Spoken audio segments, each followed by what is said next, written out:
recognize myself now for an opening statement. Today, our committee will take up 6 different bills dealing with the CFPB. These are modest, common sense bills that bring a modicum of accountability and transparency to the CFPB.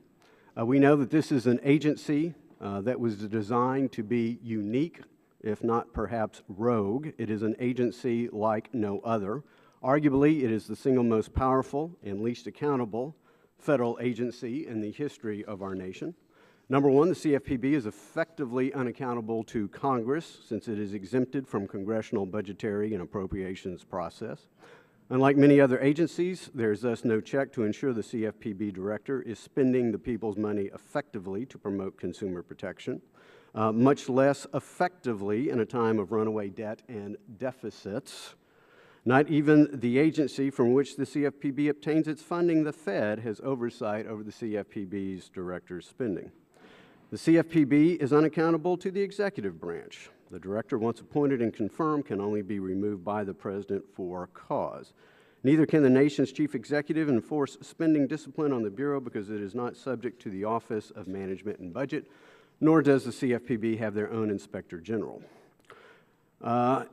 Additionally, the CFPB is uniquely unaccountable to the courts. Section 1022 of Dodd-Frank provides that where the Bureau disagrees with any other agency about the meaning of a provision, a federal consumer financial law reviewing court must give deference to the Bureau's views under the Chevron doctrine.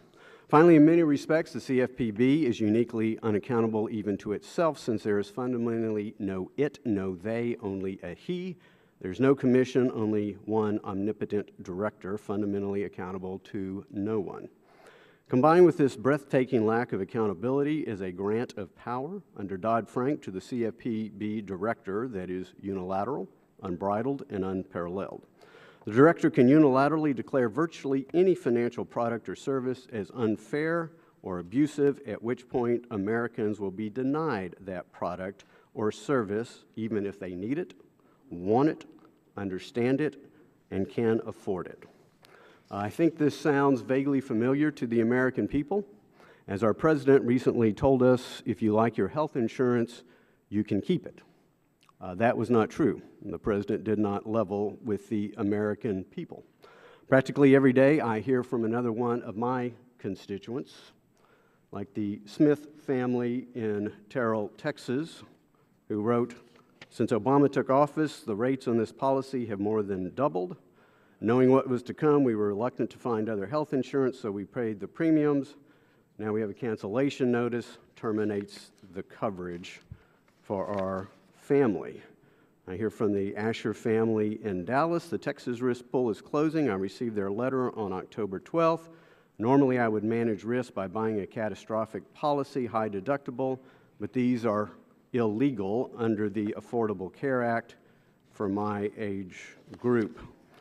I hear from others whose premiums are skyrocketing, like the Patterson family in Garland, Texas. We were informed yesterday that our insurance would go up by at least 33%. I'm a single 50-year-old man who just can't afford this highway robbery. I am taking care of my 79-year-old dad who has Alzheimer's. This Obamacare, expletive deleted, is robbing him just as Alzheimer's did.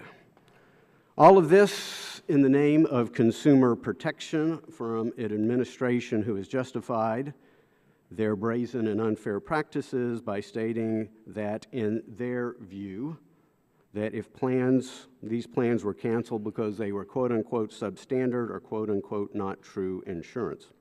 This warped view of consumer protection begs a number of questions about the CFPB.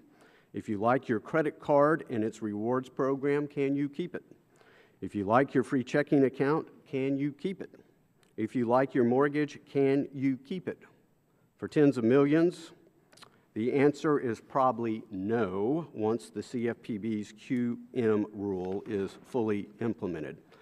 Consumers are best served when we respect their personal choices, foster competition, innovative and transparent markets, and we protect them from coercion, fraud, and misleading advertising, whether that comes from a private business or the federal government itself. Only part of CFPB's mission serves consumers, the rest harms consumers. Soon the American people will ask, who will protect consumers from the CFPB? The answer is the House Financial Services Committee.